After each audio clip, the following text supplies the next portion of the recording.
Land of the Great Lords, or the Great Land called Borinquen, home of the peaceful Taino Arawak Indians, lived there since 500 BC, until the Spanish Europeans came and conquered while bringing their diseases to kill off those peaceful Tainos. The Spaniards forced them into slavery, raped the women, married the women, and somewhere in there they got African slaves into the mix or into the pot, and after years of being stirred, a Puerto Rican is what you got.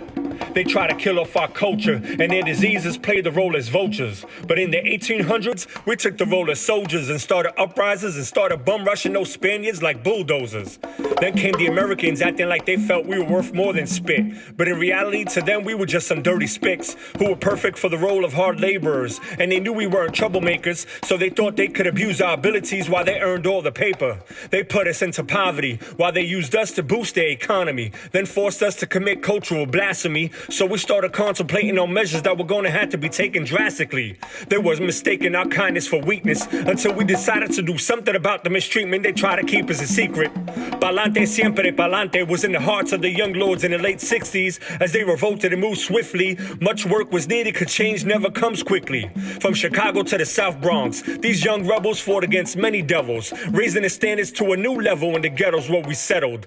But then came more problems later on in time, where they sent us to Vietnam to fight on the front lines, while back at home they provided heroin, brown rind, like how they provided the Native Americans with their inner city wines, to have people like us perform our own genocide. They try to keep us blind, but in the late 70s, early 80s, blacks and Latinos found refuge in breakdancing and spitting rhymes. They dropped the line, we kicked that beat by bringing that boom by rhythm to the streets.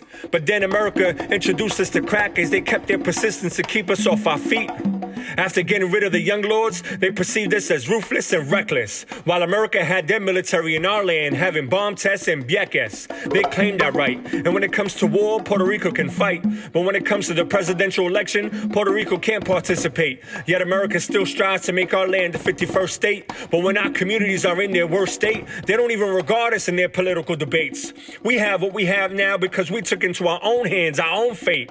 We have one of the biggest parades of the year because of sacrifices and bloodshed we suffered in that war against hate and that war against those who discriminate. There's no more military in Vieques because of one sleeping lion is now awake. You trespass in his jungle and his anger you will taste. That lion that has awakened lies in the heart of every Puerto Rican. A lion that will make sure everyone hears us when that lion is speaking.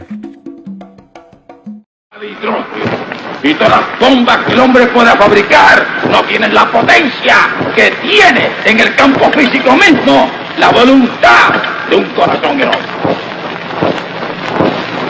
El heroísmo de una sola mujer y el heroísmo de un solo hombre pueden estremecer en su cimiento al imperio más poderoso. Pueden derrumbarlo y humillarlo y aplastarlo. Y esa fe y esa conciencia es la que nos debe mover a nosotros. ¿A qué temor? ¿A qué se teme?